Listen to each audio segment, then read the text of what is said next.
ആകാശവാണി.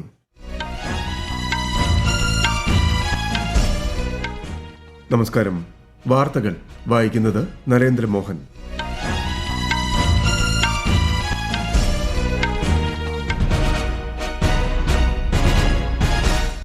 പ്രധാന വാർത്തകൾ. അടിസ്ഥാന സൗകര്യ വികസന പദ്ധതികൾ നടപ്പിലാക്കാനുള്ള കാലതാമസം പൌരന്മാർക്ക് ലഭിക്കേണ്ട ആനുകൂല്യങ്ങൾ വൈകുന്നതിന് കാരണമാകുമെന്ന് പ്രധാനമന്ത്രി നരേന്ദ്രമോദി. കേന്ദ്രമന്ത്രി പീയൂഷ് ഗോയലിന്റെ 3 ദിവസത്തെ UK സന്ദർശനത്തിന് ഇന്ന് തുടക്കം. കേരളത്തിൽ പകർച്ചവ്യാധികൾ മുൻ വർഷങ്ങളെ അപേക്ഷിച്ച് വർദ്ധിച്ചിട്ടില്ലെന്ന് മന്ത്രി കെ മുരളീധരൻ. ദേശീയ അടിയന്തരാവസ്ഥ പ്രഖ്യാപിച്ചതിന്റെ സ്മരണയിൽ രാജ്യം ഇന്ന് സംവിധാൻ ഹത്യാ ദിവസ് ആചരിക്കുന്നു. അരുണാചൽ പ്രദേശിൽ കനത്ത മഴയിലും വെള്ളപ്പൊക്കത്തിലും വ്യാപക നാശനഷ്ടം. 4 പേരെ കാണാതായി, നിരവധി പേർക്ക് പരിക്ക്. ലോകകപ്പ് ഫുട്ബോളിൽ സ്കോട്ട്ലൻഡിനെ പരാജയപ്പെടുത്തി ബ്രസീൽ നോക്കൌട്ടിൽ പ്രവേശിച്ചു. വനിതാ 2020 ലോകകപ്പിൽ ഇന്ത്യ ഇന്ന് ബംഗ്ലാദേശിനെ നേരിടും. വാർത്തകൾ വിശദമായി. അടിസ്ഥാന സൗകര്യ വികസന പദ്ധതികളുടെ നടപ്പാക്കലിൽ ഉണ്ടാകുന്ന കാലതാമസം പൌരന്മാർക്ക് ലഭിക്കേണ്ട ആനുകൂല്യങ്ങൾ വൈകുന്നതിന് കാരണമാകുമെന്ന് പ്രധാനമന്ത്രി നരേന്ദ്രമോദി. പദ്ധതി ചെലവ് വർദ്ധിപ്പിക്കുന്നതിനും ഇത് കാരണമാകുമെന്നും പ്രധാനമന്ത്രി പറഞ്ഞു. ഇന്നലെ ന്യൂഡൽഹിയിൽ നടന്ന പ്രഗതിയുടെ 52ാമത് യോഗത്തിൽ അധ്യക്ഷത വഹിക്കുകയായിരുന്നു അദ്ദേഹം. ഒരു റിപ്പോർട്ട്. ഏറ്റവും മികച്ച ഭരണ നിർവഹണം, സമയബന്ധിതമായ പദ്ധതി നടത്തിപ്പ് എന്നിവയുമായി ബന്ധപ്പെട്ട് കേന്ദ്ര സർക്കാർ ആരംഭിച്ച വിവര സാങ്കേതിക വിദ്യാധിഷ്ഠിത പ്ലാറ്റ്ഫോമാണ് പ്രഗതി. 4 സംസ്ഥാനങ്ങളിലായി വ്യാപിച്ചു കിടക്കുന്ന റോഡ്, വൈദ്യുതി, വ്യവസായ ഇടനാഴി, മെട്രോ റെയിൽ എന്നീ മേഖലകളിലെ അടിസ്ഥാന സൗകര്യ വികസന പദ്ധതികൾ അദ്ദേഹം യോഗത്തിൽ അവലോകനം ചെയ്തു. ഏകദേശം 35,000 കോടി രൂപയുടെ നിക്ഷേപമാണ് ഈ പദ്ധതികളിൽ ഉൾപ്പെട്ടിരിക്കുന്നത്. തടസ്സങ്ങൾ പരിഹരിക്കാനും പദ്ധതി നടപ്പാക്കൽ സൂക്ഷ്മമായി നിരീക്ഷിക്കാനും മന്ത്രാലയങ്ങൾക്കും സംസ്ഥാന സർക്കാരുകൾക്കും അദ്ദേഹം നിർദ്ദേശം നൽകി. TB മുക്ത് ഭാരത് അഭിയാനുമായി ബന്ധപ്പെട്ട അവലോകനവും യോഗത്തിൽ നടന്നു. News desk, Akashvani. India Russia ഉഭയകക്ഷി വ്യാപാരം 2030 ആകുമ്പോഴേക്കും $100 ബില്യൺ എത്തുക എന്ന ലക്ഷ്യത്തോടെയാണ് ഇരു രാജ്യങ്ങളും പ്രവർത്തിക്കുന്നതെന്ന് ക്രെംലിൻ വക്താവ് ദിമിത്രി പെസ്കോവ്. ഇരു രാജ്യങ്ങളും തമ്മിലുള്ള വ്യാപാരം സ്ഥിരത കൈവരിച്ചിട്ടുണ്ടെന്നും മേഖലകളിലുടനീളം സാമ്പത്തിക സഹകരണം വികസിപ്പിക്കാൻ പ്രതിജ്ഞാബദ്ധരാണെന്നും അദ്ദേഹം പറഞ്ഞു. മോസ്കോയിൽ നടന്ന 12ാമത് പ്രിമാക്കോവ് റീഡിംഗ്സ് ഫോറത്തിൽ സംസാരിക്കുകയായിരുന്നു അദ്ദേഹം. കേന്ദ്രമന്ത്രി പീയൂഷ് ഗോയലിന്റെ 3 ദിവസത്തെ UK സന്ദർശനത്തിന് ഇന്ന് തുടക്കം.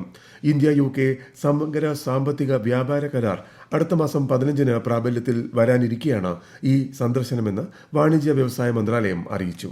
വിശദാംശങ്ങളിലേക്ക്. UK സന്ദർശന വേളയിൽ UKയുടെ വ്യാപാര വ്യവസായ സ്റ്റേറ്റ് സെക്രട്ടറി പീറ്റർ കൈലുമായി കേന്ദ്രമന്ത്രി പീയൂഷ് ഗോയൽ ഉഭയകക്ഷി കൂടിക്കാഴ്ച നടത്തും. വ്യാപാര കരാർ നടപ്പാക്കുന്നതിനുള്ള തയ്യാറെടുപ്പുകളിലാണ് ചർച്ച ശ്രദ്ധ കേന്ദ്രീകരിക്കുക. ലണ്ടനിൽ നടക്കുന്ന ഇന്ത്യ ഗ്ലോബൽ ഫോറത്തിന്റെ ഉദ്ഘാടന പ്ലീനറി സെഷനിൽ ശ്രീ ഗോയൽ സംസാരിക്കും.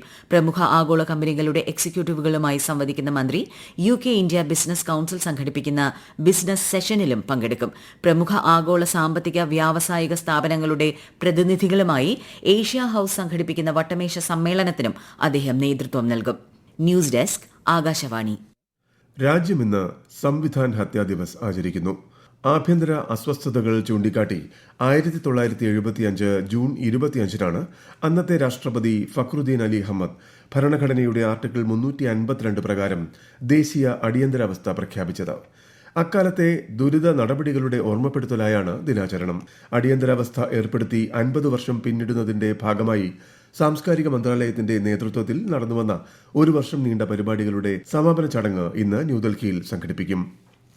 ഇന്ത്യയുടെ അധ്യക്ഷതയിൽ 11ാമത് ബ്രിക്സ് ഊർജ്ജ മന്ത്രിമാരുടെ യോഗത്തിന് ഹരിയാനയിലെ ഗുരുഗ്രാമിൽ ഇന്ന് തുടക്കമാകും. 2 ദിവസത്തെ യോഗത്തിൽ ഊർജ്ജ സുരക്ഷ, സുസ്ഥിരത, നവീകരണം എന്നിവയിലെ സഹകരണം ശക്തിപ്പെടുത്തുന്നതിനായി 11 ബ്രിക്സ് അംഗരാജ്യങ്ങളിൽ നിന്നുമുള്ള ഊർജ്ജ മന്ത്രിമാരും മുതിർന്ന ഉദ്യോഗസ്ഥരും പങ്കെടുക്കും. ഈ വാർത്തകൾ ആകാശവാണിയിൽ നിന്ന്. ആകാശവാണി വാർത്തകളും വാർത്താ അധിഷ്ഠിത പരിപാടികളും All India Radio News Thiruvananthapuram YouTube ചാനലിലും @All India Radio News Thiruvananthapuram Facebook പേജിലും AIR ന്യൂസ് _തിരുവനന്തപുരം ഇൻസ്റ്റഗ്രാം അക്കൌണ്ടിലും @AIR ന്യൂസ് _TVM X ഹാൻഡിലും ലഭ്യമാണ്. കഴിഞ്ഞ 10 വർഷത്തെ കണക്കുകൾ പ്രകാരം ഈ വർഷം കേരളത്തിൽ ഷിഗല്ല രോഗബാധ ഒഴികെ മറ്റ് പകർച്ചവ്യാധികൾ വർദ്ധിച്ചിട്ടില്ലെന്ന് ആരോഗ്യമന്ത്രി കെ മുരളീധരൻ. ഏറ്റവും കൂടുതൽ ഷിഗല്ല ബാധിക്കുകയും മരണമടയുകയും ചെയ്തത് 2026-ലാണ്. റിപ്പോർട്ട് ചെയ്ത് 241 കേസുകളിൽ 7 പേർ മരിച്ചു. അതേസമയം നിപ പ്രതിരോധ നടപടികൾ ശക്തമായി തുടരുന്നുവെന്നും പുതുതായി ആരെയും ആശുപത്രിയിൽ പ്രവേശിപ്പിച്ചിട്ടില്ല എന്നും ആരോഗ്യമന്ത്രി വ്യക്തമാക്കി. വളരെ ഉയർന്ന അപകട നിലയിൽപ്പെട്ട 4 പേരും മറ്റ് 14 പേരുമാണ് ക്വാറന്റീനിൽ ഉള്ളത്. ബ്രിക്സ് അംഗരാജ്യങ്ങളുടെ ബഹിരാകാശ ഏജൻസി തലവന്മാരുടെ യോഗം ബംഗളൂരുവിൽ ചേർന്നു. ഇന്ത്യയുടെ അധ്യക്ഷതയിൽ ISRO ആതിഥേയത്വം വഹിച്ച ബഹിരാകാശ യോഗം പരസ്പര സൌഹൃദത്തിന്റെ കൂടി വേദിയായി. കഴിഞ്ഞ 12 വർഷക്കാലം ഇന്ത്യയുടെ ബഹിരാകാശ മേഖല നേടിയെടുത്ത പരിവർത്തനാത്മകമായ മാറ്റത്തെ അഭിനന്ദിച്ച നേതാക്കൾ തങ്ങളുടെ സഹകരണത്തിനുള്ള പ്രതിബദ്ധത ആവർത്തിച്ചതായി ISRO മേധാവി വി നാരായണൻ പറഞ്ഞു. We had 26 delegates from 10 countries. There were a lot of discussion on the usage of remote sensing satellite constellation for the socio-economic benefit of BRICS countries, including disaster management, climate change and other aspects. We also discussed about the sustainability through debris-free mission management system. Arunachal പ്രദേശിൽ ഇന്നലെയുണ്ടായ കനത്ത മഴയിലും വെള്ളപ്പൊക്കത്തിലും 4 പേരെ കാണാതായി. പന്യോർ ജില്ലയിലെ യസാലി മേഖലയിലാണ് വ്യാപക നാശനഷ്ടങ്ങൾക്ക് കാരണമായ മിന്നൽ പ്രളയമുണ്ടായത്. 17 പേർക്ക് പരിക്കേറ്റതായും 3 പേരുടെ നില ഗുരുതരമാണെന്നും അധികൃതർ അറിയിച്ചു. പ്രദേശത്ത് മണ്ണിടിച്ചിലുണ്ടായത് രക്ഷാപ്രവർത്തനത്തെ പ്രതികൂലമായി ബാധിച്ചിട്ടുണ്ട്. സ്ഥിതിഗതികൾ സൂക്ഷ്മമായി നിരീക്ഷിച്ചു വരികയാണെന്നും ദുരിതാശ്വാസ രക്ഷാപ്രവർത്തനങ്ങൾ കാര്യക്ഷമമായി നടക്കുകയാണെന്നും മുഖ്യമന്ത്രി പേമ ഖണ്ഡു പറഞ്ഞു. ലോകകപ്പ് ഫുട്ബോളിൽ സ്കോട്ട്ലാൻഡിനെ എതിരില്ലാത്ത 3 ഗോളിന് പരാജയപ്പെടുത്തി ബ്രസീൽ നോക്കൌട്ടിൽ പ്രവേശിച്ചു. ഇന്ന് പുലർച്ചെ നടന്ന മറ്റു മത്സരങ്ങളിൽ ഹെയ്ത്തിയെ 2-4 ഗോളിന് മൊറോക്കോ പരാജയപ്പെടുത്തി. ഇതോടെ ഹെയ്ത്തി ലോകകപ്പിൽ നിന്നും പുറത്തായി. കാനഡയ്ക്കെതിരെ സ്വിറ്റ്സർലൻഡും ഖത്തറിനെതിരെ ബോസ്നിയ ഹെർസഗോവിനയും വിജയിച്ചു. നിലവിൽ ദക്ഷിണാഫ്രിക്ക സൌത്ത് കൊറിയയെയും ചെക്ക് റിപ്പബ്ലിക് മെക്സിക്കോയെയും നേരിടുകയാണ്. ICC വനിതാ 2020 ലോകകപ്പിൽ ഇന്ന് ഇന്ത്യ ബംഗ്ലാദേശിനെ നേരിടും. മാഞ്ചസ്റ്ററിൽ ഇന്ത്യൻ സമയം വൈകുന്നേരം 7 മണിക്ക് മത്സരം ആരംഭിക്കും. ഹർമൻപ്രീത് കൌറിന്റെ നേതൃത്വത്തിലുള്ള വനിതാ ടീം നിലവിൽ ഗ്രൂപ്പ് എയിൽ 3 മത്സരങ്ങളിൽ 2 വിജയിച്ച് 2ാം സ്ഥാനത്താണ്. ബംഗ്ലാദേശ് 4ാം സ്ഥാനത്തും. ജപ്പാന്റെ വടക്കുഭാഗത്ത് 6.9 തീവ്രത രേഖപ്പെടുത്തിയ ഭൂകമ്പമുണ്ടായി. ഇവാറ്റെ പ്രിഫെക്ചർ തീരത്ത് നിന്നും 50 കിലോമീറ്റർ താഴ്ചയിലാണ് ഭൂകമ്പത്തിന്റെ പ്രഭവ കേന്ദ്രം എന്ന് ജപ്പാൻ കാലാവസ്ഥാ ഏജൻസി അറിയിച്ചു. എന്നാൽ സുനാമി മുന്നറിയിപ്പോ ആളപായമോ റിപ്പോർട്ട് ചെയ്തിട്ടില്ല. സമാന തീവ്രതയുള്ള ഭൂകമ്പത്തിന് സാധ്യതയുള്ളതിനാൽ ജനങ്ങൾക്ക് ജാഗ്രതാ നിർദ്ദേശം നൽകിയിട്ടുണ്ട്. വെനസ്വേലയിലെ യുമറെ പട്ടണത്തിലും ഇന്ന് രാവിലെ 7.5 തീവ്രത രേഖപ്പെടുത്തിയ ഭൂകമ്പമുണ്ടായി. കാരക്കാസിൽ നിരവധി കെട്ടിടങ്ങൾ തകർന്നിട്ടുണ്ട്.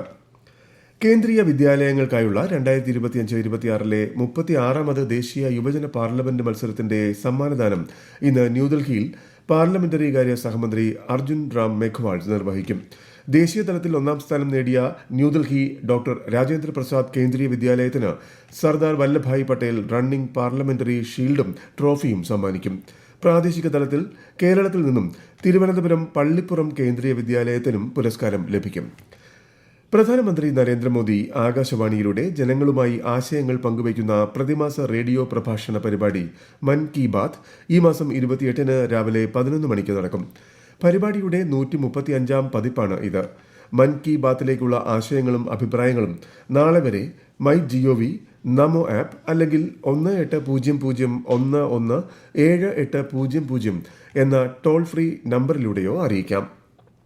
കേരളത്തിൽ സെൻസസ് 2027ന്റെ ഭാഗമായി സെൽഫ് എന്യൂമറേഷൻ നടപടികൾ പുരോഗമിക്കുന്നു. ഈ മാസം അവസാനം വരെ നീളുന്ന സെൽഫ് എന്യൂമറേഷന് se.census.gov.in എന്ന പോർട്ടലിലൂടെ പൊതുജനങ്ങൾക്ക് വിവരങ്ങൾ സമർപ്പിക്കാം. പ്രധാന വാർത്തകൾ വീണ്ടും. അടിസ്ഥാന സൌകര്യ വികസന പദ്ധതികൾ നടപ്പിലാക്കാനുള്ള കാലതാമസം പൌരന്മാർക്ക് ലഭിക്കേണ്ട ആനുകൂല്യങ്ങൾ വൈകുന്നതിന് കാരണമാകുമെന്ന് പ്രധാനമന്ത്രി നരേന്ദ്രമോദി. കേന്ദ്രമന്ത്രി പീയൂഷ് ഗോയലിന്റെ 3 ദിവസത്തെ UK സന്ദർശനത്തിന് ഇന്ന് തുടക്കം. കേരളത്തിൽ പകർച്ചവ്യാധികൾ മുൻ വർഷങ്ങളെ അപേക്ഷിച്ച് വർദ്ധിച്ചിട്ടില്ലെന്ന് മന്ത്രി കെ മുരളീധരൻ.